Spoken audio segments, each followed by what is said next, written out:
जैसे ही हरिराम ने चेतन को कसाई को बेचने की बात कही, चेतन बहुत घबरा उठा। नहीं नहीं मालिक, मुझे कसाई को मत बेचिए। तो चल फिर, जल्दी चल, काम कर, अभी बहुत काम बाकी है खेतों में। खेतों में पानी लगा रहे नीरज को चेतन पर बहुत तरस आ रहा था कि उसके पिता चेतन के साथ कितना गलत कर रहे हैं। वो मन ही मन दुखी हो रहा था। कुछ समय खेतों में काम करने के बाद देखते ही देखते चेतन धड़ाम से खेतों में गिर जाता है और कमजोरी के कारण गिर के बेहोश हो जाता है। अरे, इसको क्या बीमारी पड़ गई? नीरज सुन, ये तो गिर गया है। जैसे ही होश आए, आते ही इसे घर ले आना। नीरज चेतन को उठाने की कोशिश करता है। चेतन, उठो उठो, क्या तुम पानी पियोगे?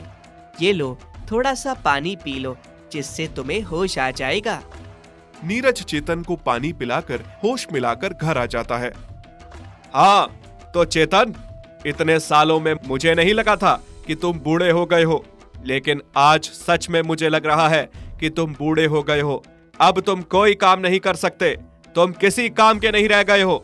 मुझे अब दूसरा बैल काम के लिए लाना ही पड़ेगा, और मैं तुम्हें मुफ्त का फ्री में यहाँ पर नहीं पाल सकता।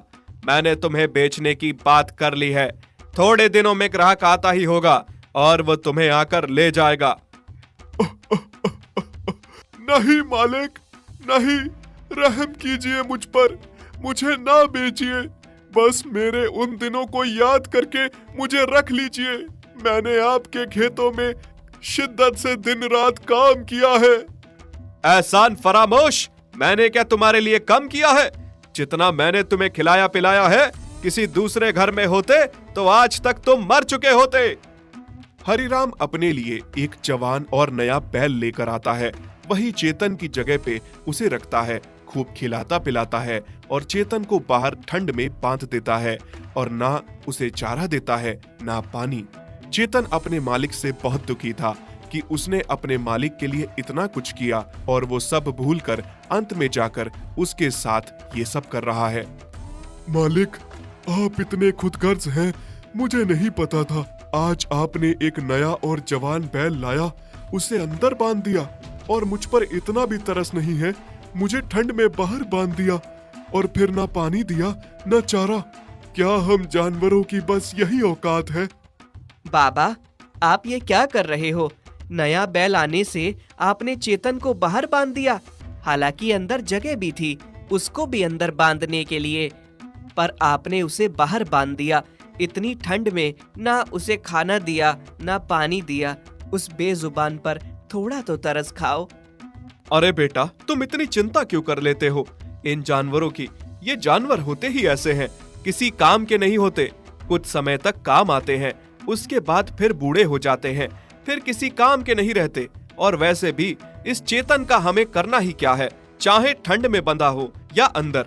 और चारा पानी देकर ऐसे ही क्यों बर्बाद करना है? कल ग्राहक आता ही होगा, मैंने बात कर ली है, वो इसे ले जाएगा। अब तुम चलो, सो जाओ। इन जानवरों की इतनी चिंता मत किया करो। नए बैल को भी कल खेत में ले जाना है। नीरज अपने पिता की बातें सुनकर बहुत हैरान रह गया था कि कोई इंसान इतना खुदगर्ज कैसे हो सकता है। जिस बैल ने सारी उम्र उस घर के लिए इतना किया, अब वो उसके सारे एहसान भूलकर उसको मरने के लिए ठंड में छोड़ गया है। बाबा, अब मुझे ही कुछ करना होगा। आपको अपनी गलती का एहसास दिलाना ही होगा। नीरज ने अब सोच लिया था कि अपने पिता को उसकी गलतियों का एहसास दिला कर ही रहेगा।